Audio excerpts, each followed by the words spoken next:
Hello and welcome to Pluribus Unum's Fireside Chat. Not as good as FDR's, but hey, it's something. Now, aside from the main topic, potentially, this episode could just be the episodes of the W's. Even though the first story might not sound like a W, but it is a W. But it's worded as if it's not a W, but it still is, nonetheless. With that out of the way, let's get right into the news. First, the House passed a bill to make lynching a hate crime. I don't remember if this happened already, but it happened, and that's a big thing. However, there's a problem. 3 congresspeople decided, nah. Andrew Clyde, Thomas Massey, and Chip Roy all decided voting against it.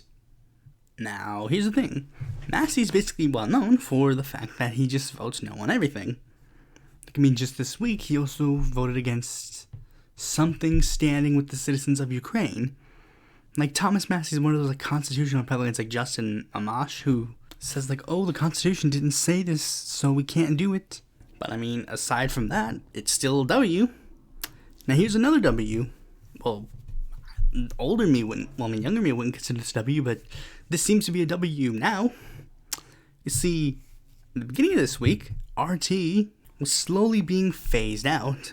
Anonymous hacked RT and basically made the RT website go down. Then a bunch of, networks like DirecTV tried to, they kicked them off. I think Dish Network basically said that they wouldn't run them either.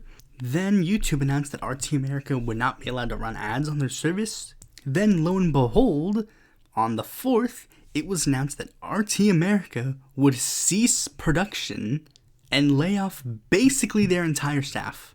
Now, here's the thing. The same old people had the same reactions.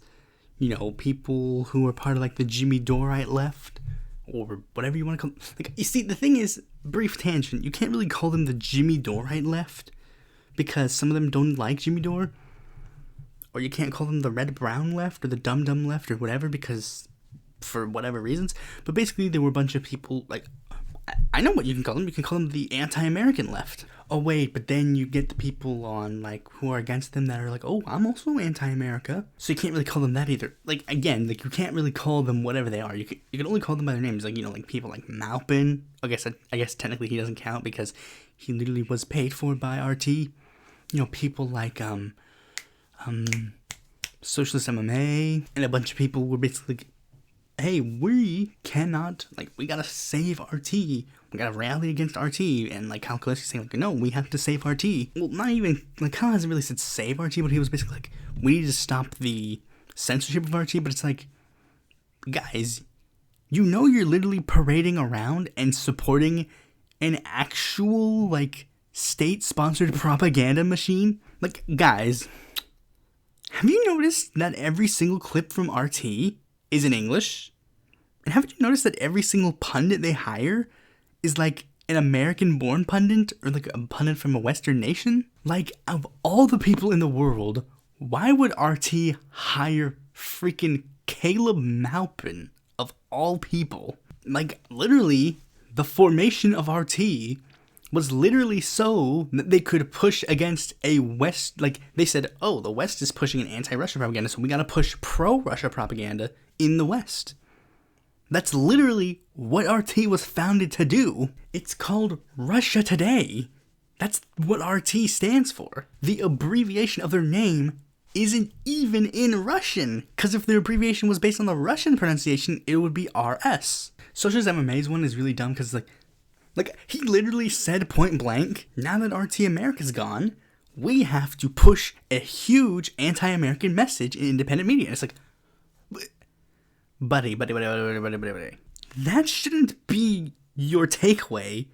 That shouldn't be, the fact that you hold people at RT to this high standard is really dumb. The fact that they're on RT should have literally just disqualified them. It doesn't even matter if what they said is completely correct, because it's you're working for RT. And I'm pretty sure I said, early on, oh, I'd work for RT because they'd let me do what I want. Because it's, that's dumb young me. But it's, now I'm starting to realize, I mean, not starting to realize, I figured this out at one point, but it's if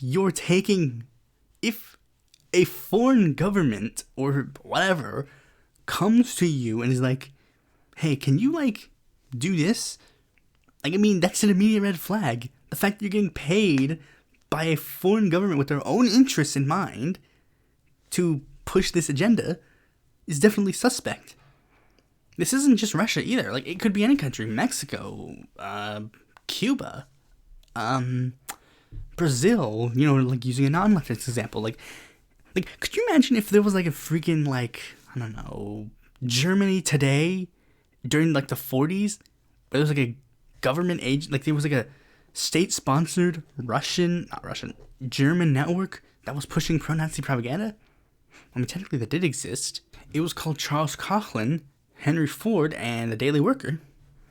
I mean, look it up, this is true. Apparently, the Daily Worker started publishing pro-Nazi propaganda in the United States during the Stalin-Hitler pact. Like, I mean, not even just anti-war, like, literally just pro-Russia. It's the same thing with this Ukrainian situation.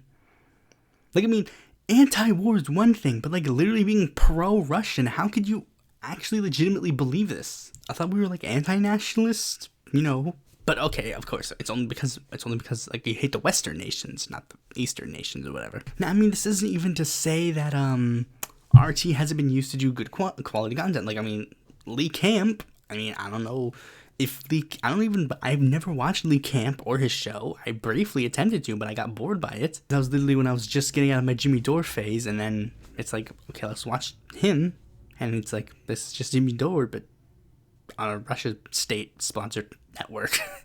Isn't that why we're supposed to support independent media? Is because they have, like, corporate interests and Russia has their own interests? But no, it's okay when RT does it, but when America does it, that's a bit too much. That's literally the whole crux of the situation. It's okay when when America does it, it's not okay. But when another country does it, it is okay.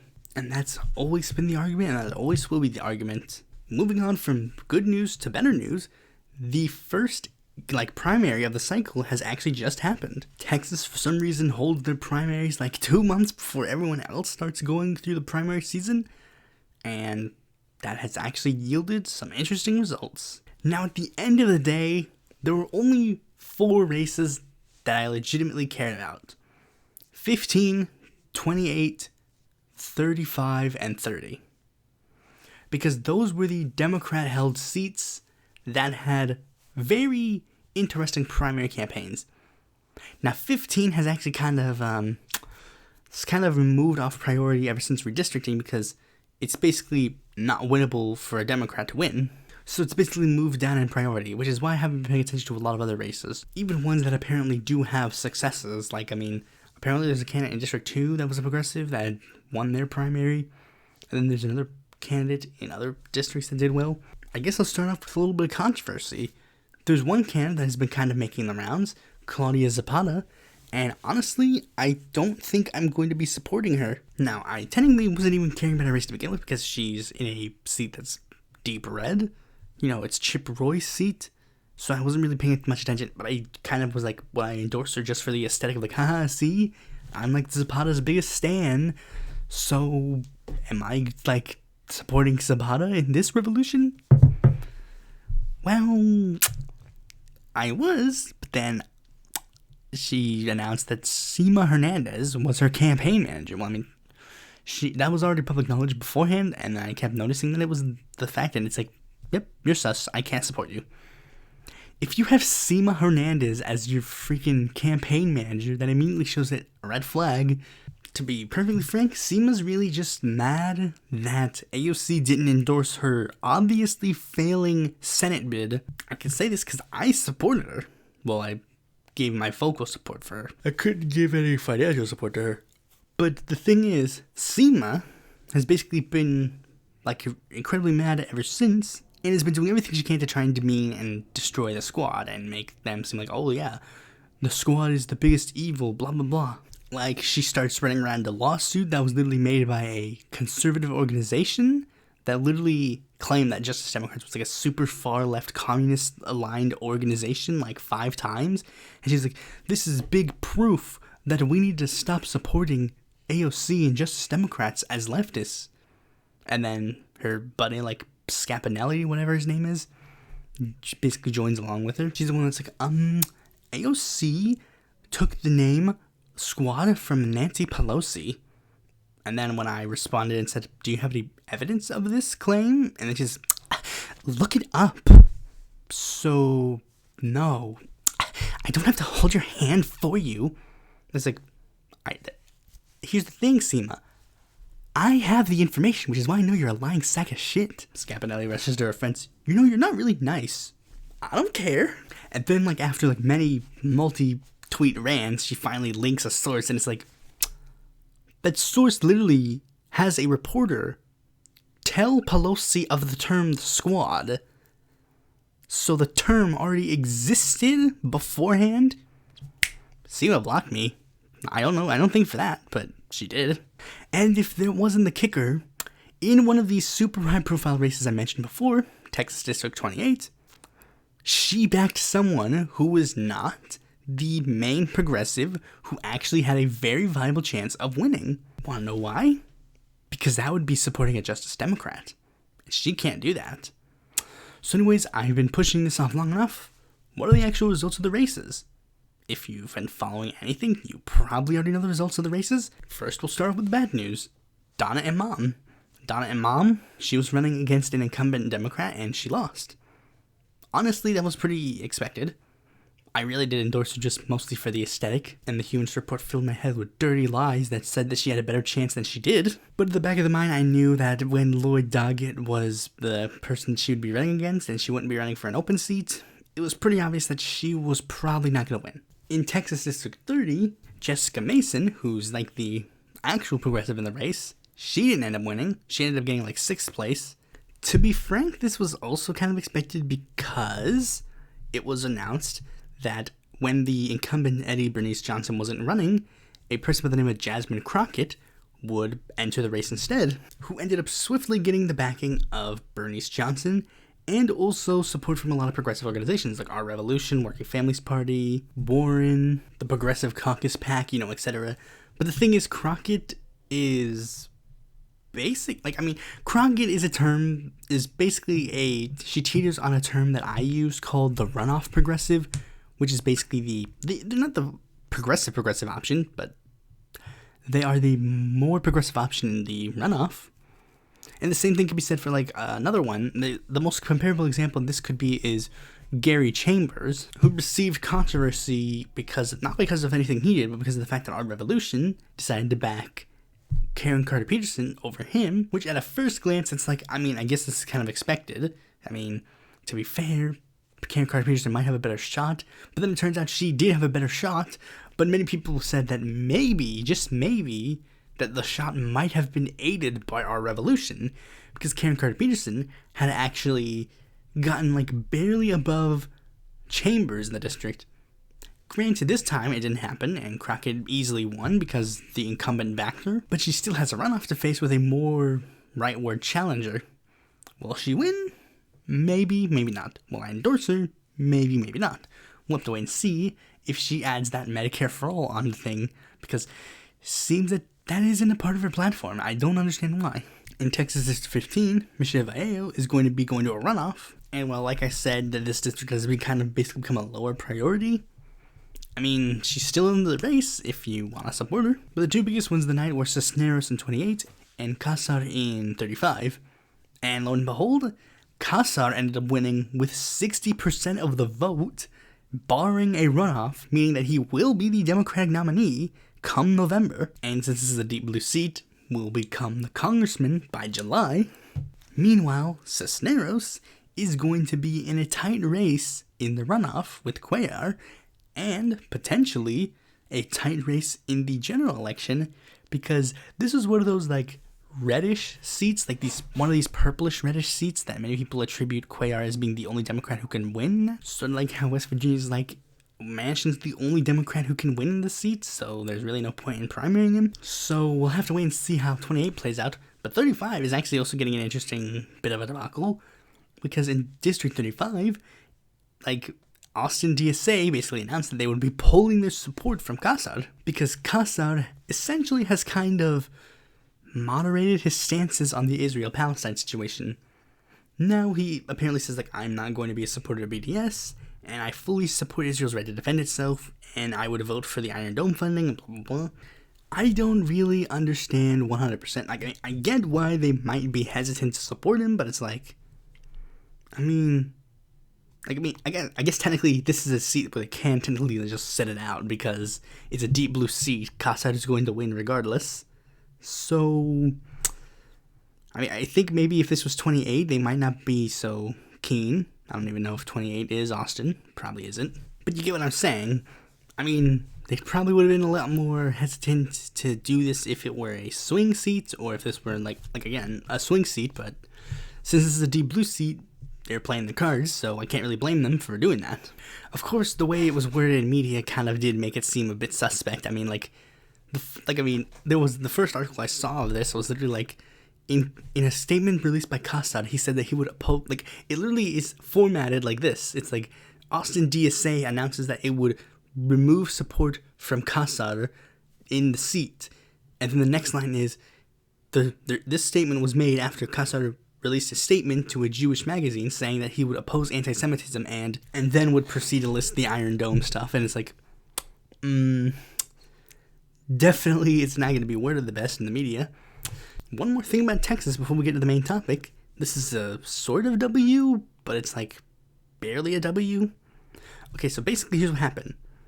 A person who just got elected to Congress in 2019, Van Taylor, who was a Republican in the 3rd District, so he was basically running and was poised to go to a runoff, but 2 days before the primary, a bombshell was released that revealed that Tanya Joya, who was a person who was the widow of a former member of ISIS, who has been dubbed by British tabloids as the ISIS bride, she revealed that her and Taylor had an affair, and that, that's basically it. She revealed that they had an affair. Like I said, he ended up winning a majority of the, well, not a majority, he ended up winning a plurality, so he was going to be put into a runoff. But due to the scandal that this has made, Taylor has announced that he will be not running for re-election, and he'll serve the rest of his term, but he won't be running for re-election. Now, this is kind of a W because Republican leaves because of a thing that he did in his life that he doesn't live up to because of his conservative values. But also, it's basically not a win because this guy's like apparently one of the more moderate Republicans, and I haven't looked into his opponent like at all, but if I had to take a wild guess, he's probably of the more conservative wing of the GOP, like the Trumpite wing. So maybe this is more of an L than a W, but I'll take the W's where I can get them. So anyways, now on to the main topic of this video, the South Korean presidential election. Now that thumbnail is either incredibly offensive or artsy, or both. And I could not have picked the more perfect time to talk about this, because I literally, when I was doing research, I was thinking okay, so I'll do the Philippines election first, because I thought the Philippines election was first. Then it turns out it wasn't, it was actually the South Korean election, and I'm like, okay, so I'll do it at one point in the future. And I was just like, so we're in the middle of February, when should I do I already did the Philippines one not that long ago, so when should I do the South Korean one? Oh, the South Korean election is literally that soon? I gotta do this fast. How soon is it? This podcast comes out 2 days before the election. So basically, this is to get all the punditry and stuff out of the way before the big day. And things have definitely been heating up in the last couple of days, all things considered. So we're gonna go through the South Korean presidential election and basically everything you need to know about it. First, why is it important? Why the heck am I talking about the South Korean presidential election of all the things I could be talking about? Well, you may have been noticing that South Korea has steadily made itself more well known on the world scene. Originally, the Asian countries that most people saw as having a larger influence were China and Japan. China being basically the backbone of the American economy, all things considered, and Japan being the country that has the more cultural influence in America, with a lot of our entertainment coming from there. Anime, tokusatsu, kaiju, video games, all that kind of stuff. Alongside more technological advances as well. And now, Korea has steadily put itself in a third, but basically all three of them have their own influences in their own way. But South Korea has kind of tried to merge both influences. They have a lot of technological influence as well, but have also started gaining influence in culture as well. A lot of animated shows that have been on the air and very popular in recent years, like Adventure Time, Steven Universe, I think Gravity Falls, have had their animations primarily done in Korea. The first YouTube video to hit 1 billion views was a song by a Korean man, which also basically kickstarted a whole genre of music that has been popular in the United States called K-pop. And in 2021, one of the most popular shows in America was a Korean show by the name of Squid Game. So as you can tell, Korea has steadily been getting a larger foot in the American discourse. And a lot of that, I think, actually comes from South Korea's sort of weird relationship with the West. You see, the West helped South Korea during the Korean War, and due to that, Korea and the West have had a lot of influence on each other. And a lot of things in Korea are very similar to things in the West, but with Korean cultural bends. To your average dumb American, they see it as just a weirder version of America. And the same thing can be said about their politics as well.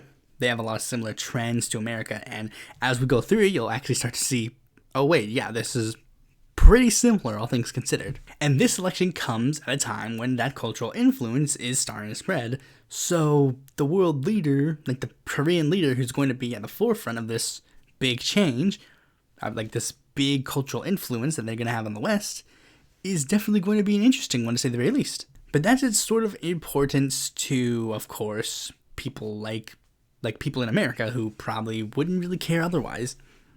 But for the Korean people, this one's kind of interesting. This is a very interesting election as well. And I think a lot of that boils down to how the current administration is. The incumbent president is a man by the name of Moon Jae-in. You may have heard of him if you're an American, or if you're in other countries, because what else are you going to hear about in Korea, aside from the ones in the north that America doesn't like? But Moon Jae-in has kind of had a really interesting tenure. The best word I can use to describe it is mixed. You see, he's been praised for a lot of things. His COVID response and his attempt to ease tensions in North Korea managed to win a hefty amount of support from people, which did lead to the members of his party to win a hefty amount in their equivalent in the midterms. But other issues have been a bit more controversial, particularly with one group of voters: young men. You see, young men are not too keen on the Moon Jae-in administration, and it seems to boil down to two major issues: one economic and one social. First, we're going to start off with the thing that they're mad at that a lot of my audience would probably agree with. There was a real estate bubble in Korea, and Moon didn't respond the best to it, deciding to respond to it by tightening borrowing rules, tightening the rules that loans are given out to, and also raise certain home-related taxes, which has led to a lot of Korean young men to not be able to buy homes for themselves. The social issue that has gotten them attention is that Moon Jae-in has basically tried to position himself as the feminist president, putting a lot of attention to women's rights issues, which a lot of young men, seeing that combined with the housing crisis, see Moon Jae-in as betraying the young men and giving the women what the men deserve. They've literally described the Moon Jae-in administration as feminism of madness. Now keep in mind, South Korea is already pretty socially conservative, all things considered. Moon isn't even a leftist, he's a centrist, but his party is supposed to be the leftward version of Korean politics. Even he had to campaign socially conservative in the original, when he was elected, because he wasn't South Korea just has a hugely conservative, socially conservative system. But apparently these two things were the straws that broke the camel's back, and a lot of male support has basically shifted over to the conservative parties, and they've gone further right. To show you how bad it has gotten, in the Seoul mayoral race, exit polls showed that 72.5% of young male voters supported the conservative candidates. And the conservatives have seen this. They basically rebranded themselves. Now they are no longer just like their standard, like, oh, we're prim proper conservatives who, like, you know, they're not like the business suit wearing guys. Like, now they're trying to push a right-wing populist message as like the forefront of their party. They've even gotten a young guy who's like 36 to be their new party chair, and he's like the youngest guy to be the chair of a political party. So many people are kind of seeing an issue. Speaking of issues, what are the issues of the campaign? Now, as I stated before, basically the issues of the campaign are the South Korean real estate bubble, feminism/social issues, COVID-19, the economy, and technically North Korea. I say technically North Korea because while North Korea is technically an issue that is always facing the Korean people, a majority of people suggest that those other issues are way more important to tackle than North Korea. But I've dwelled on the ifs, ands, and buts in the setup long enough. Who are the people who actually want to bring change to Korea? Well, remember how I said that Korean politics is very similar to ours? Yeah, well, this is where you're going to start noticing maybe a little bit of differences, because there are apparently 14 presidential candidates. Not to an American, this is of course like, 14 presidential candidates? What? But don't worry. The Korean politics of the day basically concluded that only 4 of them were actually viable candidates. And even to a degree, it was really only 2 of them. So, phew, now things are getting more simplified. A lot of these guys are really just not worth talking about, unfortunately. Especially considering a lot of these parties are literally like single issues parties. Like, there's one party called the Basic Income Party. Ooh, I wonder what their platform is. A lot of these guys basically just have no shot at the presidency whatsoever, so it really doesn't matter, especially this close to the election. And even though the media basically centered the politics around 4, I'm going to mention 5, because this one is very interesting. So, the 5th person who I'm going to mention, who I put in the thumbnail for funnies, is Kyung-young of the National Revolutionary Dividends Party. He's a perennial candidate who has frequently made attempts at the Korean presidency and is running as a third positionist candidate. He's not polling high at all, but I'm only mentioning him because of the fact that he's apparently the leader of an actual literal cult. So yeah, he's not important whatsoever. Speaking of non-importance, here we get the 2 people that have basically teetered on important candidates and not important candidates. First is Sang-jung of the Justice Party. She's a National Assembly member and a 2017 candidate for the presidency. The Justice Party is a social democratic party and is basically considered South Korea's main left-wing party. Of course, I'm saying like it's a more explicitly left-wing party. You see, because also here's another thing about South Korean politics that I should mention. Apparently in South Korea, you can't run as a socialist. That's part of the rules, because of course, with the troubled issues that they have with the North, you can't explicitly run as a socialist. Sang-jung is like the closest thing a socialist can get to the presidency, even though she's a social democrat, and I'm not even sure, I'm not saying like she's a bad candidate, she's a fine candidate, but I mean, to be frank, I'm not gonna say anything. I mean, I am. I have a feeling that maybe she might have only been put on the stage because she's a woman. Like, it would be weird to have like these feminist issues and not have a woman candidate on the race, so she's there. Like, she's only been polling at like literally like single digits the entire race, so yeah, like I said, discourse, she gets included, but she's kind of basically irrelevant to the race.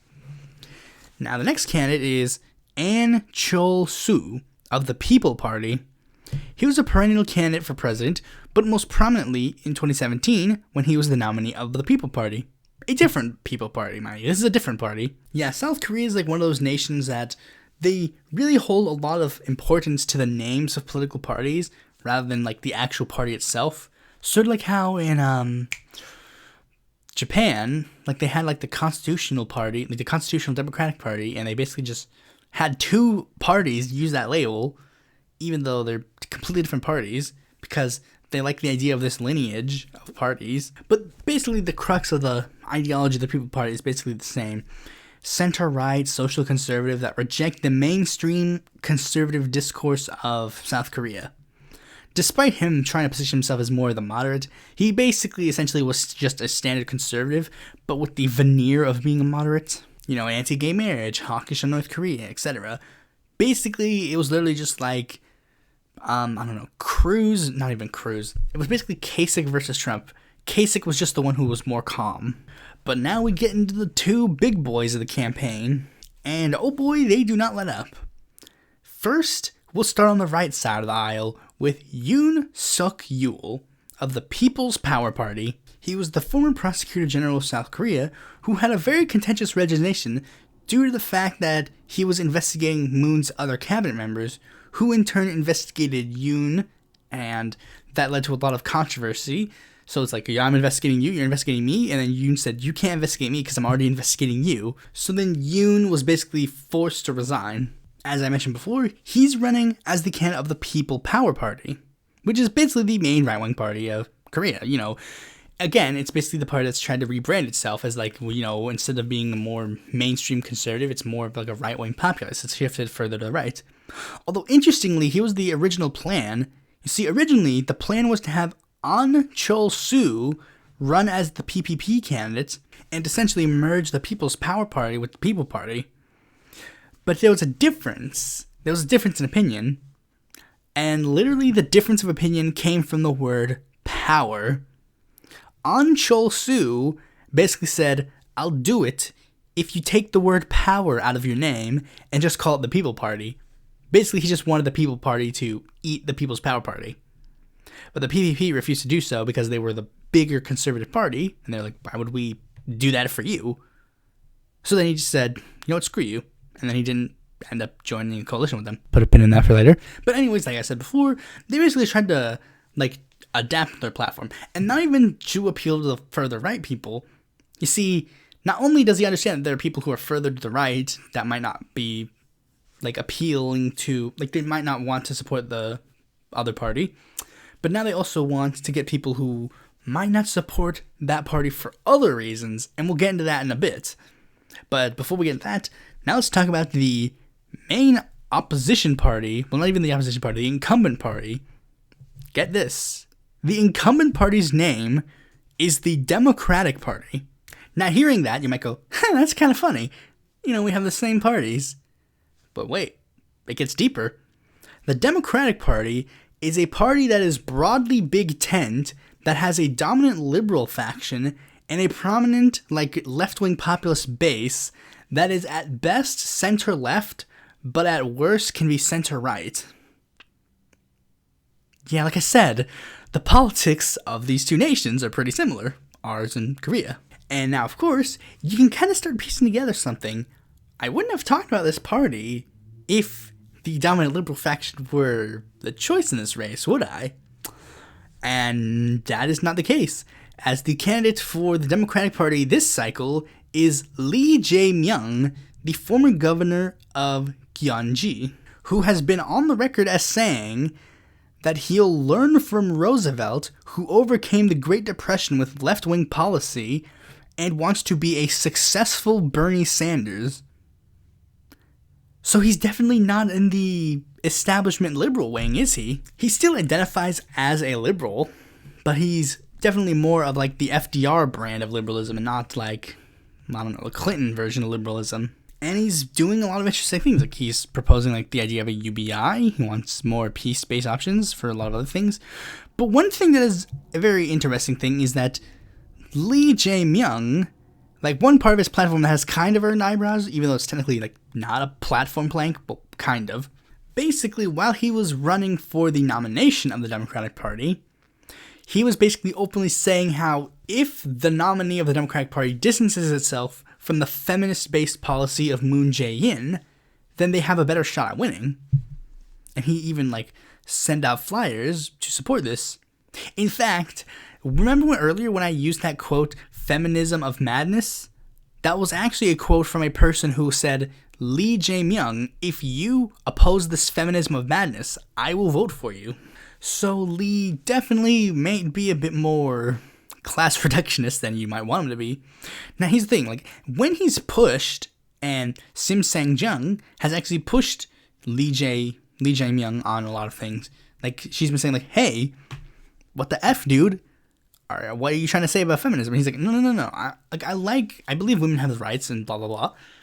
Then, shocker, a person believes women has rights. Like, he's definitely on the side of better.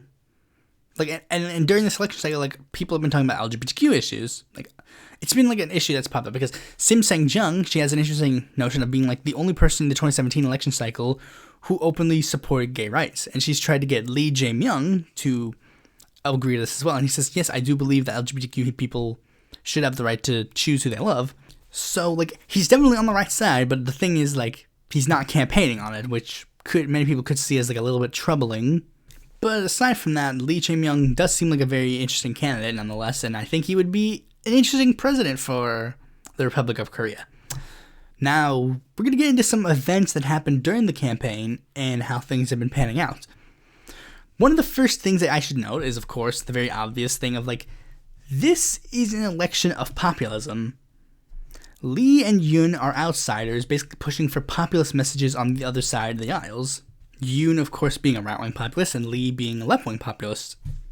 Neither of those two candidates were from the National Assembly either, which many people also see as, like, a huge outsider, because in Korea, if you want to be a president, you become part of the National Assembly. That's basically a kicking stone to become the next president. However, a lot more pressure seems to be on Yoon this election cycle, because Yoon seems to have a lot more to gain than Lee has to lose. Lee becomes president, Democrats hold. If Yoon becomes president, then Democrats lose. That's a big thing. And given all this stuff that's been going on, Yoon has basically been doing a lot of things to try and broaden his base, which have had interesting factors. One of the big things that he's been trying to do is that he made a deep fake version of himself that is basically like a snarky Trump-like version of him. Now, he prefaces, like, this isn't me, this is just a little avatar that is similar to me, but is more unbridled and unbrashed. Like, for example, when they asked if Moon and Lee were drowning, like if Moon Jae-in and Lee Jae-myung were drowning, who would he save? The AI version of him says, I'd wish them both good luck. Are we going to ignore the fact that our president literally just said that he'd let his political opponents drown? No? Oh, okay. And he's given such classic, like, Trump-like nicknames. Like, you know, Trump has, like, the nicknames like, haha, Crazy Bernie. Okay, but get this. These are his nicknames for Moon. This is his name for Moon Jae-in. Moon Ding Dong. That's a hilarious one. All right, what's his one for Lee Jae-myung? Lee Ding Dong. This dude knows what's up. This dude knows what the kids want. But another way that he's actually kind of tried to bring in some support is, interestingly enough, something that you wouldn't expect him to do. You see, due to Lee Jae-myung being, like, a lot more hesitant to talk about, like, women's rights issues, he's Yoon, the guy whose base is basically being described as incels. He literally said, maybe feminists should join in my candidacy. And Lee Jae-myung is a misogynist. And he's pressured a lot of feminists, the prominent Korean feminists, to join with his candidacy. Controversially, a member of the Korean Green Party, Shin Ji-yi, which has earned ire from a lot of people in the Korean feminist movement, who've been like, what the... Like, even if you say Lee Jae-myung is a misogynist, even if that's your belief, why would you go to Yoon? That's basically being like, Joe Biden is a pedophile and I will not be supporting him, and then going to vote for Trump. It's like, I mean, no offense, but, like, you kind of just choosing one or the other. If that's your belief, then yeah. But here's the thing. That thing, like, it almost worked. It was like, oh, this is a big thing. But then Yoon's wife said in a YouTube interview that Me Too incidents occur because men don't pay Shirley. They want to play around but have no money. I understand them.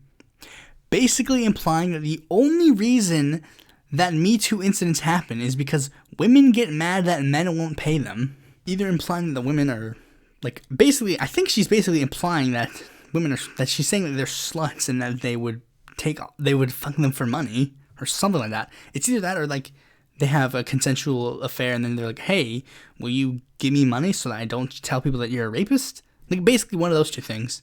Another incident that has plagued Yoon was that he had spoke admirably about a South Korean dictator named Chun Do-hwan, saying, many people still consider Chun as having done well in politics, except the military coup and the Gwangaju uprising. Now, as I learned, that's apparently a no-no. Outwardly praising a dictator is kind of like a big no-no, everybody. And then here's the thing. He was called out, obviously. And then he posted an apology, saying like, oh no, I'm sorry, blah, blah, blah. I didn't mean to imply that was a good thing. And then things started to die down. Until a few hours later, when he did the unthinkable, he posted a picture of his dog eating an apple. Wait, you know nothing about South Korea, so you have no clue why that's relevant at any point whatsoever? Well, let me explain. And now, a Korean lesson brought to you by a guy who used Google Translate. Our first lesson is the word sagwa. Sagwa is an interesting word in the Korean language because it has two meanings. To us, that may seem odd, but there are a lot of things in the English language that don't make sense either. And Koreans managed to get through this fine enough, so why should we judge them? Now, here's why it's important. The word sagwa's two meanings are apple and apology. So Koreans interpreted that as either him saying that his apology meant nothing, as he was just feeding it to his dog, or that he felt that the Koreans were dogs and they would just take anything that he gave them. Now, before you guys get really mad at you, and I should point out that the candidate that I've been basically simping for, Lee Jae-myung, has also spoken favorably about a military dictatorship, saying of another dictator, Park Chung-hee, saying, President Park Chung-hee created the Gyeongbu Expressway to open the way for manufacturing-oriented industrialization. The Lee Jae-myung administration will build an energy highway that will open up a future while speeding through the decarboned era. And did speak favorably about Chung Do-hwan's economics, saying objectively, look at the facts.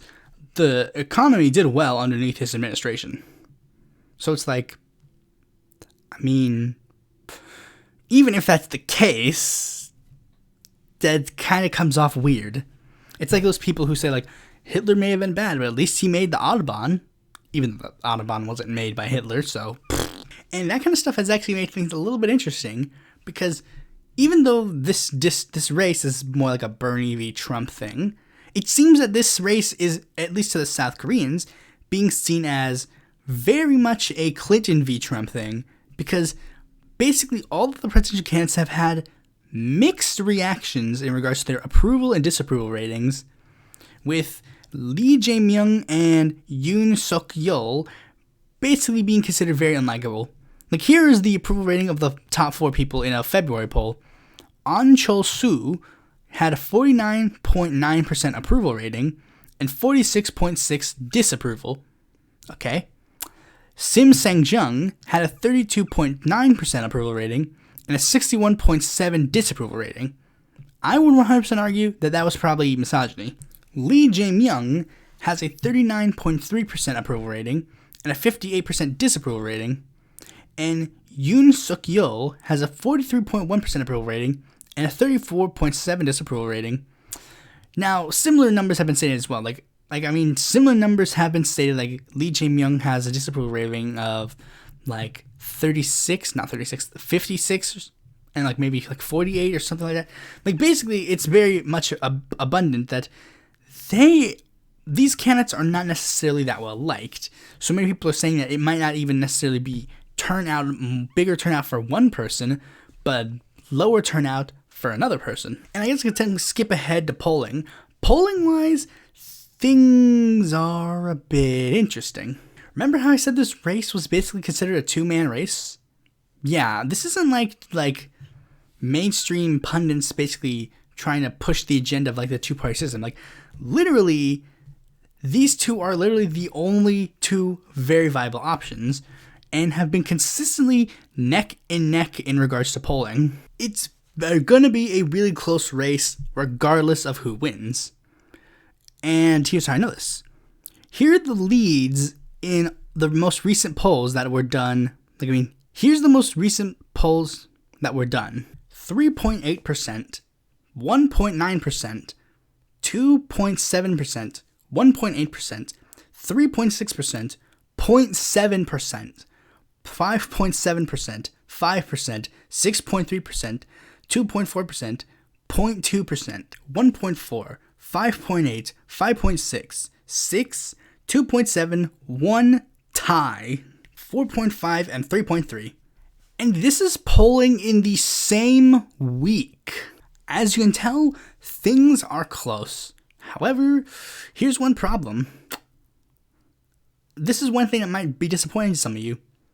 Of all those polls, the only one that had Lee Jae-myung winning was the 0.2% one.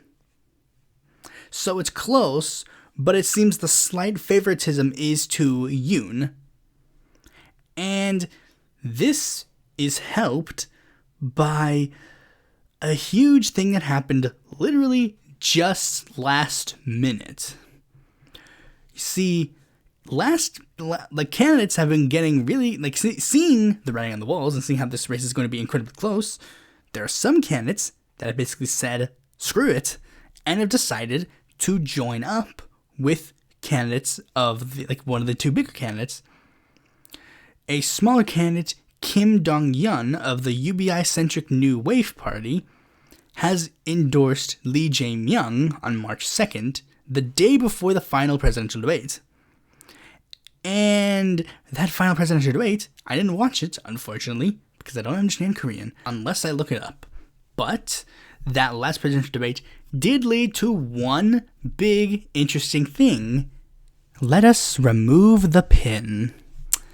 After the last presidential debate, two candidates met up with each other.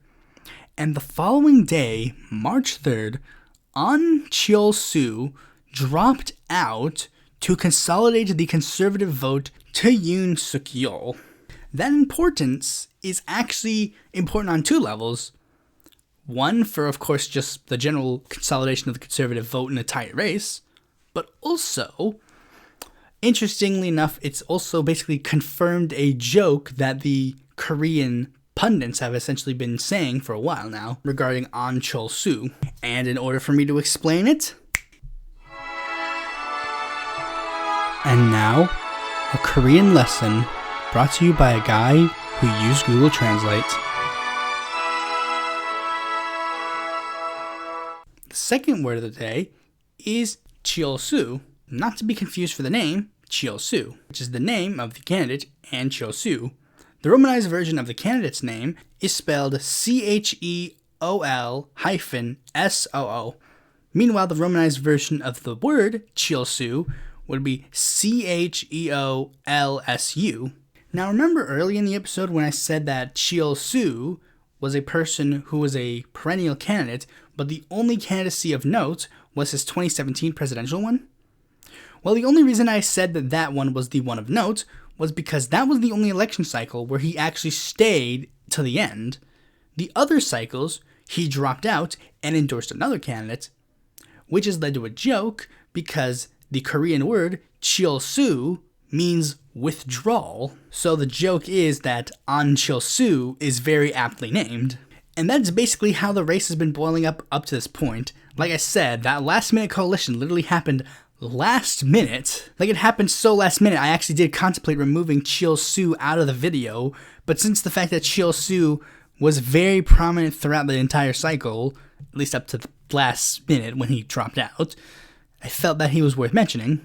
As I've said, the race is very tight, and I am hoping that Lee Jae-myung manages to pull it off, but all I can really effectively say is, I don't know. If I had to give a prediction, I might give it to a slight Lee Jae-myung, but that literally could just be me liking him a little bit more, blinding me. But we will have to wait and see how this plays out for the Koreans. Kamsahamnida for watching this video. Be sure to like, comment, subscribe, and click that bell to be notified when a future video comes out. And if you're interested in more content from me, you can go to my website, follow me on Twitter, join my Discord, check out my articles on independent political report, or consider supporting me on Patreon.